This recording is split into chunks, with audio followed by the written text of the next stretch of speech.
tangkay na lagway. Kalimot man ko. Ha? Lagway sa amin. Masarap kasi ito pag maluto na, napaka-slidey niya. O ang tawag doon. Smooth talaga. Napaka-smooth. Yes. Palit niya Ayan. So ilagay na natin to. Kasi nag-utan kami kanina Ito na yung sobra. Yung ulam namin is yung utan Bisaya with tuyo. Yan Yan.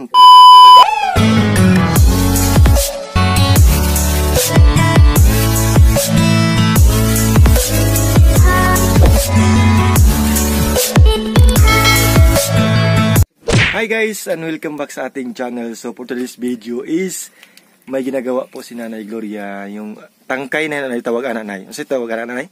Lagway. Lagway daw. So lagway po yung ginagawa ni Nanay. Ginagawa niya, nilinisan niya, tapos kinuha niya yung, kasi may katipo yan may katul.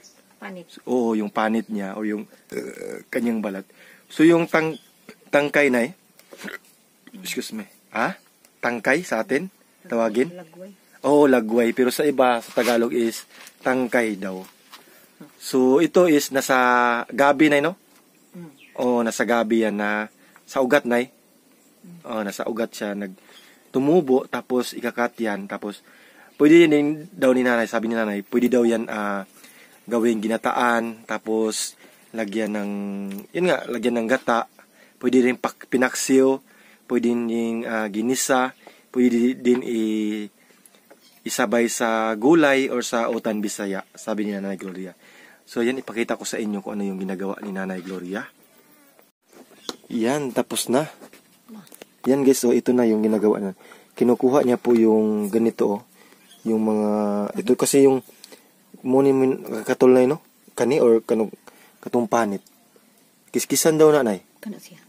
Kiskisan daw na. Muna dahil na. So yan guys ito na po yung kinuha niya kasi ito na po yung tangkay or lagway. Tangkay na lagway. Kalimot man ko. Ha? Lagway sa amin.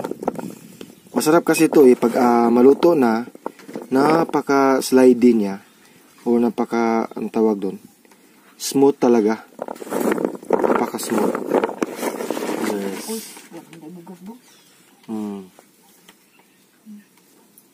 Palit niya Ayan, so ilagay na natin to. Kasi nag-utan kami kanina Ito na yung sobra. Yung ulam namin is yung utan Bisaya with tuyo. Yan Yan, tuyo. Tuyong tuyo. Yan, so ngayon punta tayo doon kasi pakita ko sa inyo yung naluto namin. Tapos na kasi akong kumain. Yes, yan. Hello po sa inyong lahat dyan. Magandang tanghali. So ito na yun guys, naluto namin. Yan. Yan. Yan, diba? Very clean and green talaga. Ayan. Ito na guys, ito na yung utan Bisaya na. See, grabe. Full talaga. Full of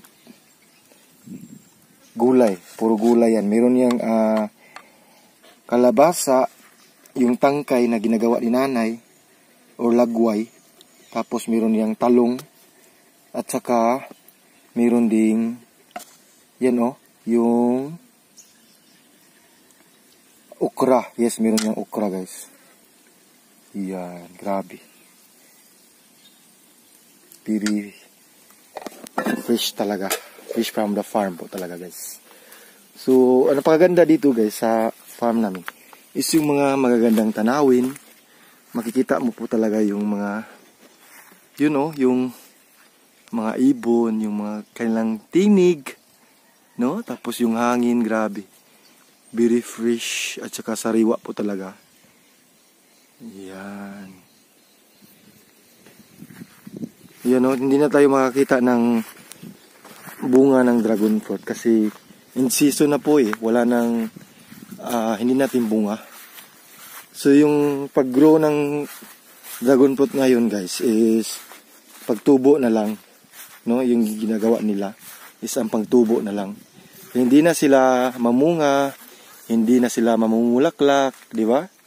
So abangan natin mga next year on March po mag-start yung pagbunga namin dito, pero hindi ko alam sa ibang lugar kung kailan mamunga po yung kanilang mga dragon fruit. Ayun no, diba?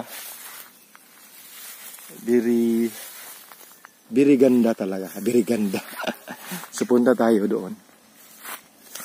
Diba nung una, kung nakita nyo po sa aking vlog, nakikita nyo po diba yung mga bulaklak, kasi dito yan mga bulaklak yung bulaklak, tapos yung mga bunga nila ito di ba dito, ito yung kinakat na, tapos na yan nakat yung bunga niya yan. So dito naman pakita ko sa inyo, dito wala na rin mga bunga, di ba? So doon wala na rin doon, at saka dito wala na rin dito. So yun na guys, hindi na talaga tayo makakita, no? So ano ngayon? So September, October, November, December, January, February, March. So 6 pa na buwan. 6 na lang na bulan is next year na mamunga yung dragon fruit natin, di ba? So kasi ganito kasi yan. Every winter and summer. So pag summer, ang dragon fruit is time to pagbubunga talaga. Tapos pag winter, stop na naman sila sa pagbunga, di ba? Yan oh. So maganda dito kasi nasa ilalim siya ng puno. Ang laki ng puno dito. Yan oh. Yan oh. Yan, di ba? So dito doon naman na side guys oh. Yun, ang ganda talaga. Yun. So magsimula tayo sa itaas. Pakita ko sa inyo para maaaliw kayo sa mga dragon fruit. Diba? Wala na tayong makikita na mga bunga. Yun. Napakatahimik talaga dito. Yung maririnig mo lang is yung mga tinig ng ibon, tapos yung mga hangin na dumadaplo sa iyong katawan, tapos yung hangin na fresh air talaga. Importante din po sa ating yung pangangatawan guys. Meron din kami dito mga sabana. Yan, mga sabana yan or guyabano. Tinatanim namin. Di ba? Ano?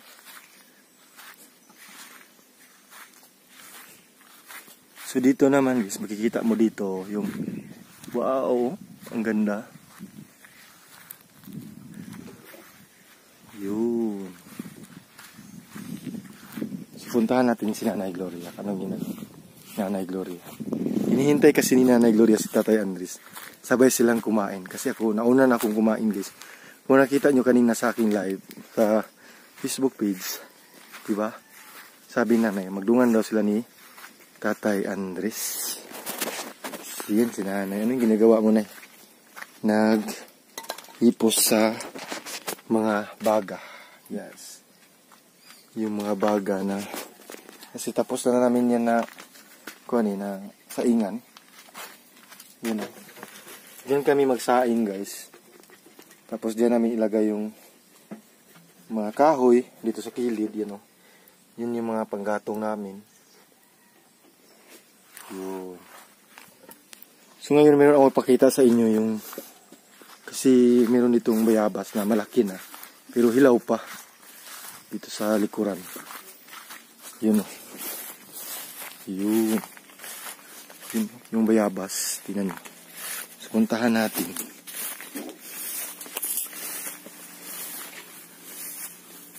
Ang laki nito. Maganda to sa no? Ang laki nito. Anong tawag nito? Yan. Oh. Yung mga bayabas na yan. Susun, pag laki nito, ito is mga imported to na bayabas. Malalaki pa to eh. Tapos ito rin oh. Meron din dalawa dito. Yan. Malapit na yan mahinog guys. Pero lalaki pa yan pag ganito. Ganito kalaki. Yung ganitong bayabas namin. Kasi naka-harvest na ako dito eh. Nakita nyo po sa aking live, di ba? So yan, meron din kami ditong asyutis. Yung asyutis guys, ito po yung pang kulay ng pagkain, di ba? Alam. Alam nyo yan. Aswitis pala, oo, aswitis. Tapos yung kanyang bulaklak is ganito po. Wow. Aswitis yung tawag nito guys. No? Aswitis po. Yan po. So, yung importante nito is yung kanyang laman. Kasi may buto yan eh. Yun po yung nagdadala ng pagkulay ng pagkain. Yes. So, dito naman guys, meron din kami ditong ang tawag dito. Limonsito. Agay. Yun. Yun o, limonsito yan. Ang dami ng bunga oh. Diba? Limonsito. Meron din dyan